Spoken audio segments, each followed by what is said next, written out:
ஜாதி ஆஞ்சாதி இவன் பொஞ்சாதி இனிமே வேறேதும் ஜாதி இல்ல பாதி பாதி மானம் மறுவாதி நாளும் காப்பாத்தும் கன்னிப்புள்ள சொன்னதை கேளு மன்னவன் தோளு இன்பத்தை காட்டும் பாரு புள்ள சிந்திச்சு பார்த்து சொந்தத்தை சேர்த்து பெத்துக்க வேணும் முத்து புள்ள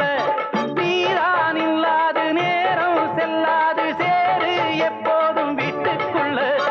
பாலும் நல்லால பழமும் நல்லால பசிக்கும் வேறேதோ ஏகத்தில் அடி பரிமாறு மச்சான பார்த்து பாய் போட்ட கூட்டுக்குள்ள அடிக்காம கருங்குயிலே கச்சேரி வைக்க போறேன் ஒன்னு